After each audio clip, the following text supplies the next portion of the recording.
ഒരു വിദേശ സഞ്ചാരി ക്വാറന്റൈൻ നടപടി ഒഴിവാക്കാൻ വേണ്ടി അധികാരികളുടെ കണ്ണ് വെട്ടിച്ചു സ്ഥലം വിടാൻ ശ്രമിക്കുകയും എയർപോർട്ടിൽ വെച്ച് അദ്ദേഹത്തെ കണ്ടെത്തുകയും ചെയ്തു എന്നൊരു വാർത്ത പലരും അറിഞ്ഞിട്ടുണ്ടാകും. ശരിക്കും ഈ ക്വാറന്റൈൻ അല്ലെങ്കിൽ ഐസോലേഷൻ എന്നൊക്കെ പറഞ്ഞാൽ ഭയപ്പെടേണ്ട ഒന്നാണോ? ഒളിച്ചോടം മാത്രം എന്തെങ്കിലും പ്രശ്നം അവിടെയുണ്ടോ? എന്താണ് യഥാർത്ഥത്തിൽ ഈ ഐസോലേഷന് വിധേയമാകുന്നവർക്ക് സംഭവിക്കുക? ഇതൊരു പ്രയാസമേറിയ കാര്യം വല്ലതുമാണോ? ഇനി നമുക്കോ നമ്മുടെ വേണ്ടപ്പെട്ടവർക്കോ ഇതിന് വിധേയമാവേണ്ടി വന്നാൽ എന്തായിരിക്കും അവസ്ഥ? വന്നാൽ എങ്ങനെ ആവും? അതിനെക്കുറിച്ചെല്ലാം കൂടുതൽ നമുക്ക് ഈ വീഡിയോയിലൂടെ മനസ്സിലാക്കാം. എന്താണ് ക്വാറന്റൈൻ? ഏതെങ്കിലും അണുബാധ ശരീരത്തിൽ ഉണ്ടാകാൻ സാധ്യതയുള്ള എന്നാൽ ലക്ഷണങ്ങൾ ഒന്നും ഇല്ലാത്ത ആളുകളെ പൊതുസമൂഹത്തിൽ നിന്നും താൽക്കാലികമായി മാറ്റി നിർത്തുന്നതിനെയാണ് ക്വാറന്റൈൻ എന്ന് വിളിക്കുന്നത്. അതായത് മറ്റുള്ളവരിലേക്ക് അണുബാധ പകരാതിരിക്കാനുള്ള ഒരു പ്രതിരോധ നടപടിയാണിത്. കോവിഡ്-19 പശ്ചാത്തലത്തിൽ ആർക്കൊക്കെ ക്വാറന്റൈൻ വേണം? ഒന്നാമത്തെ കൂട്ടർ കൊറോണ റിപ്പോർട്ട് ചെയ്ത രാജ്യങ്ങളിൽ നിന്ന് ഇന്ത്യയിലെത്തിയ ആളുകളാണ്. അവർക്ക് ക്വാറന്റൈൻ വേണം. രണ്ടാമത്തെ കൂട്ടർ കോവിഡ് രോഗം സ്ഥിരീകരിച്ച രോഗികളുമായി സമ്പർക്കത്തിൽ വന്ന ആളുകളാണ്. ഇവർക്കും ക്വാറന്റൈൻ വേണം. എന്നാൽ ഇവരിലെ ഈ പ്രത്യേകിച്ച് അസുഖങ്ങളൊന്നും കാണിക്കാത്ത, അതായത് അസുഖലക്ഷണങ്ങളൊന്നും ഇല്ലാത്തവരും ക്വാറന്റൈനിൽ കഴിയണോ എന്ന് നാം സംശയിച്ചേക്കാം. എന്നാൽ അവരും ക്വാറന്റൈനിൽ കഴിയണം. നമ്മുടെ ശരീരത്തിൽ ഒരു അണു പ്രവേശിച്ചിട്ടുണ്ടെങ്കിൽ അതിൻ്റെ ലക്ഷണങ്ങൾ പുറത്തു വരാൻ കുറച്ച് ദിവസങ്ങളെടുക്കും. ആ സമയം അയാൾ അറിയാതെ തന്നെ അണുക്കളെ ശരീരത്തിൽ നിന്നും പുറന്തള്ളും. ഈ അണുക്കൾ മറ്റൊരാളെ രോഗിയാക്കാം. അതുകൊണ്ടാണ് ഒരു ലക്ഷണവുമില്ലെങ്കിലും ക്വാറന്റൈനിൽ ഇരിക്കാൻ പറയുന്നത്. എത്ര കാലം ഇരിക്കേണ്ടി വരും? അണുക്കൾ പ്രവേശിച്ച് ലക്ഷണങ്ങൾ പുറത്തു വരാനുള്ള പരമാവധി സമയം ഈ കോവിഡിൻ്റെ കാര്യത്തിലാണെങ്കിൽ അത് 14 ദിവസമാണ്. ഇനി എന്താണ് ഐസോലേഷൻ? മറ്റൊരാൾക്ക് പകരാൻ സാധ്യതയുള്ള അണുബാധയുള്ള ഒരു രോഗിയെ മറ്റുള്ളവരുമായി സമ്പർക്കം വരാതെ പാർപ്പിക്കുന്നതാണ് ഐസോലേഷൻ. ഐസോലേഷനിൽ ആക്കുന്ന ആൾക്ക് രോഗലക്ഷണങ്ങൾ ഉണ്ട് എന്നതാണ് വ്യത്യാസം. അതായത് രോഗലക്ഷണങ്ങൾ കാണിക്കുമോ എന്നറിയാൻ വേണ്ടിയാണ് ക്വാറന്റൈൻ ചെയ്യുന്നത്. എന്നാൽ രോഗലക്ഷണങ്ങൾ കാണിക്കുന്ന ആളെയാണ് ഐസോലേഷൻ ചെയ്യുന്നത്. ഇതാണ് ഇത് തമ്മിലുള്ള വ്യത്യാസം. ഐസോലേഷൻ സംവിധാനങ്ങൾ ആശുപത്രിയിൽ മാത്രമല്ലേ എന്ന് നാം ചിന്തിക്കും.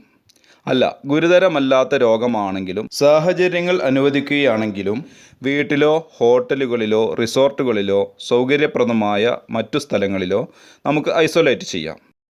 എന്നാൽ നമുക്ക് സൗകര്യപ്രദമായ സ്ഥലങ്ങളിൽ ക്വാറന്റൈനിലോ ഐസോലേഷനിലോ ഇരിക്കുമ്പോൾ ശ്രദ്ധിക്കേണ്ട ചില കാര്യങ്ങളുണ്ട്. ഒന്ന്, സൗകര്യമുള്ള വീടാണെങ്കിൽ ബാത്റൂം സൗകര്യമുള്ള ഒരു മുറി അയാൾക്ക് അനുവദിച്ചു കൊടുക്കുക. ഏറ്റവും വായുസഞ്ചാരം കൂടിയ മുറിയാണ് ഉത്തമം. ജനലുകൾ തുറന്ന് വായുസഞ്ചാരം ഉറപ്പുവരുത്തേണ്ടതുണ്ട്.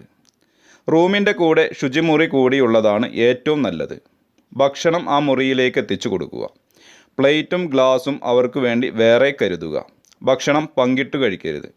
വസ്ത്രങ്ങൾ, ടവൽ, കിടക്കവിരി തുടങ്ങിയവ ഉപയോഗശേഷം പ്രത്യേകം അലക്കി ഉണക്കുക. കഴിയുമെങ്കിൽ ആ മുറിയിൽ ഒരു ബക്കറ്റിൽ ബ്ലീച്ചിങ് പൗഡർ ലായനി തയ്യാറാക്കി വെച്ച് വസ്ത്രങ്ങളെല്ലാം അതിലേക്ക് നിക്ഷേപിക്കാൻ പറയാം. അതിൽ നിന്ന് നേരെ എടുത്ത് അലക്കി ഉണക്കാം. രോഗി ഭക്ഷണത്തിന് മുമ്പും ശേഷവും, അതുപോലെ ടോയ്ലറ്റിൽ പോയി വന്ന ശേഷവും, അതുപോലെ തുമ്മുമ്പോഴോ ചുമക്കുമ്പോഴോ കയ്യിൽ സ്രവങ്ങൾ പറ്റാൻ സാധ്യതയുള്ളപ്പോഴുമൊക്കെ കൈകൾ നന്നായി സോപ്പിട്ട് കഴുകണം. 14 ദിവസത്തെ ക്വാറന്റൈനിലെ ജീവിതം വളരെ ഏകാന്തമായിരിക്കില്ലേ, മാനസികമായി തകർന്നു പോകില്ലേ എന്നൊക്കെയാണ് ചിലർ ചിന്തിക്കുക. എന്നാൽ പോസിറ്റീവായി മാത്രം ചിന്തിക്കാൻ ശ്രമിക്കുക. നമ്മൾ മറ്റുള്ളവർക്ക് വേണ്ടി ചെയ്യുന്ന ഒരു ത്യാഗമാണിത്. എന്നാൽ ഈ ദിവസങ്ങളിൽ നമുക്ക് വായിക്കാം, പാട്ട് കേൾക്കാം, TV കാണാം, മൊബൈൽ ഫോൺ ഉപയോഗിക്കാം, അതുപോലെ സുഹൃത്തുക്കളോട് ഫോണിൽ സംസാരിക്കാം എന്നിങ്ങനെ പരിപാടികളൊക്കെ ആവാം. പക്ഷേ ഒന്നിച്ചിരുന്ന് TV കാണുക, സംസാരിക്കുക, ഈ കാര്യങ്ങൾ ചെയ്യാൻ പാടില്ല. പുറത്തിറങ്ങാതിരിക്കാനാണ് പരമാവധി ശ്രദ്ധിക്കേണ്ടത്. ഇനി അഥവാ വല്ല വിഷാദമോ മറ്റോ പിടികൂടുന്നു എന്ന് തോന്നിയാൽ മാത്രം പുറത്തിറങ്ങുക. അങ്ങനെയാണെങ്കിൽ ആളുകൾ ഇല്ലാത്ത സമയം ഒറ്റയ്ക്ക് വല്ല മരച്ചുവട്ടിലോ മുറ്റത്തോ ഒക്കെ ഇരുന്ന് കാറ്റ് കൊള്ളാം, കുറച്ച് നേരമൊക്കെ ഇരിക്കാം. ചുമയോ തുമ്മലോ ഉണ്ടെങ്കിൽ പുറത്തിറങ്ങാനും പാടില്ല. ഒരാൾ വീട്ടിൽ ക്വാറന്റൈനിലോ ഐസോലേഷനിലോ ഉണ്ടെങ്കിൽ ബന്ധുക്കൾ എന്തൊക്കെയാണ് ചെയ്യേണ്ടത്? അയാളുടെ മുറിയിലേക്ക് അത്യാവശ്യ കാര്യങ്ങൾക്ക് മാത്രം പ്രവേശിക്കുക. കയറുമ്പോൾ മാസ്ക് ധരിക്കുക.